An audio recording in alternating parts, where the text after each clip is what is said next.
Allow me to introduce myself. I am the last sane sports fan. I am a genius by trade. I just knew too much. Does that make me crazy? Does that make me crazy? Does that make me crazy? Possibly. Hello everyone and welcome once again to The View from the Midwest. We're going to do a quick video today on this Friday edition, which probably means that you're going to be sitting here watching this video for a half hour. I'm just kidding, hopefully. First topic I want to talk about today is the thing that just came down the pipeline. Sepp Blatter is elected for a 5th term as the FIFA president, and I know a lot of you are sitting there saying, well, why do we care? If you don't care about soccer, basically you don't care. But for those of us who do care about the sport, who care about it on an international level, on a club level, even at a local level, it's disappointing to see, given the fact that everything that's gone down really meant very little in terms of changing anything at the very top of the organizational status of the governing board of the soccer sport that we care about. Most people knew that regardless of what happened with all these indictments and corruption charges that went down, that unfortunately mostly involved CONCACAF, which is the group, the region that the United States is in, that basically Sepp Blatter was going to be reelected. It was going to take almost a monumental task for him not to be. And basically, I think what's upsetting about it is the fact that it's politics at its worst. Because I don't know Sepp Blatter. I don't know him as a man. I don't know what he's like in his circle of friends, if he has friends or whatnot. But basically, he is the quintessential politician. He basically doesn't care about anything other than his reelection. He has certain initiatives that he puts out there that are good for the public. He has done a lot of good work for areas that are disadvantaged, trying to bring the game to them, but he really does it to keep himself in a positive light. He doesn't necessarily do it simply for the good of the people that he's trying to affect. So he's a politician in that aspect. He's a politician in the fact that he kisses babies and he shakes hands and he does all the stuff that he needs to keep himself out in the public eye. But he honestly thinks that he is far and above any kind of legal reproach. And his statement the other day basically saying, well, I can't be held accountable for any of these corruption things because I can't keep an eye out for everybody in my organization at all times. That is on the surface true, but really, if you think about it, college coaches have tried to use that same argument when stuff has happened under their watch, and yet they still are punished for things that happened under their watch because you have to have accountability for the organization that you're watching after, and he does not, and he is not being held accountable because FIFA has this ridiculous status to where basically they can't be held accountable by anybody.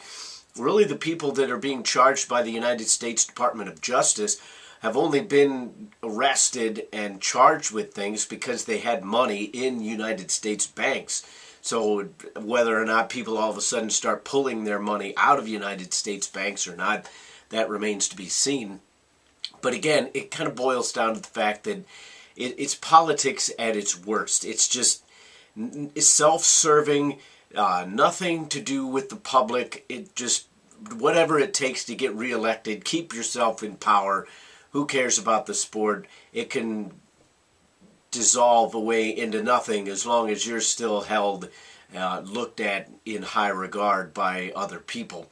All he really cares about is that he's going to be wined and dined by countries looking to get World Cup bids, tournament bids, all that kind of stuff.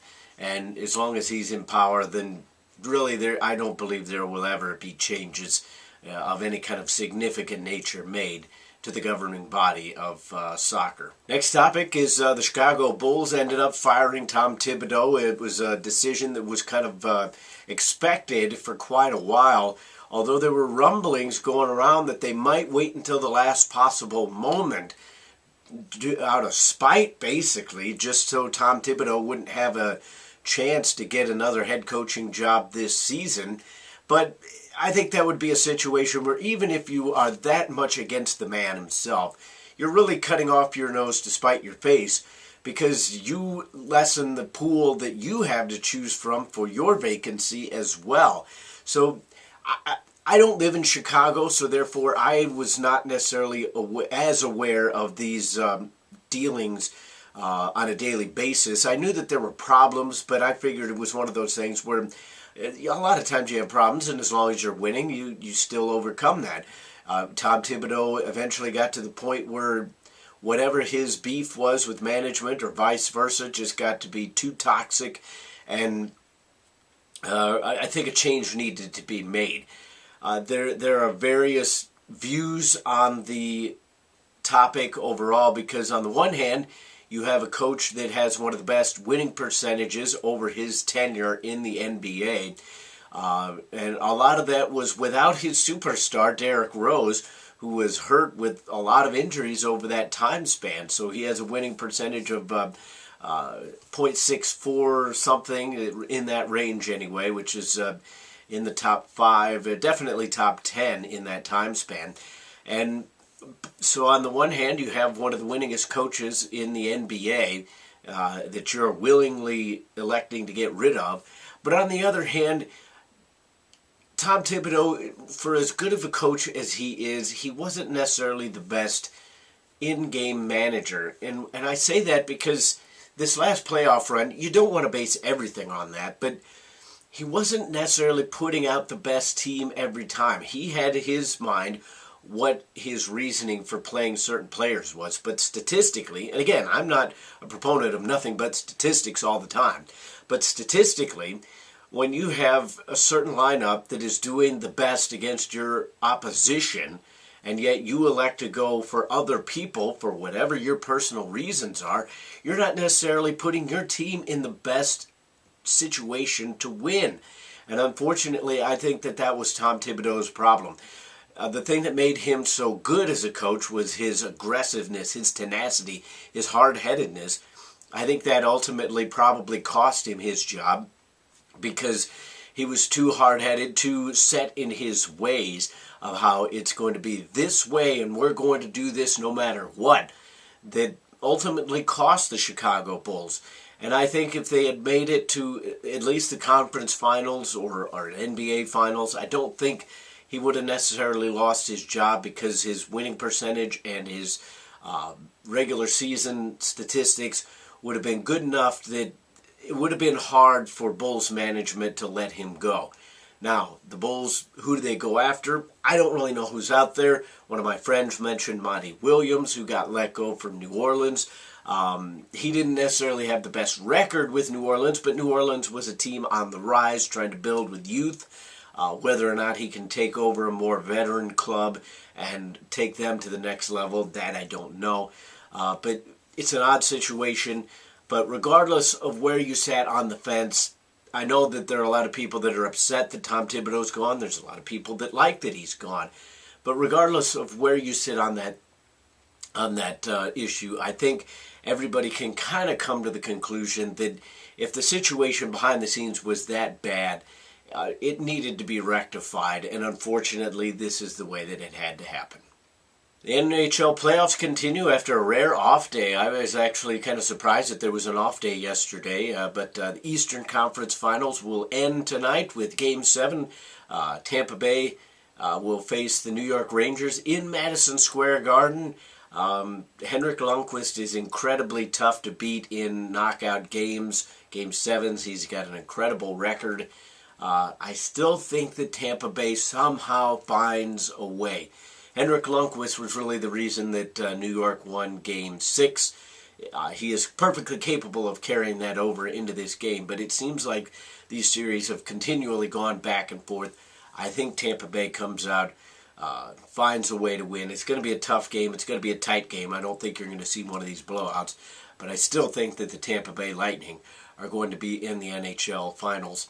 And I have long been against this, but they mentioned it yesterday on PTI, and pardon the interruption if you don't know what that show is. But it's this idea of, wouldn't the NHL be better served to have a Chicago versus New York Finals? Statistically, yes, that is true. When you have the big cities, the big markets, you're going to get more eyeballs on it. But I'm sick of that. You need the best teams in there, and whoever wins these two series are the best teams. This is one of the few years where I don't think you've had a whole lot of upsets. Obviously, from a personal standpoint, I'd love the St. Louis Blues to be standing in the conference finals right now, but they're not.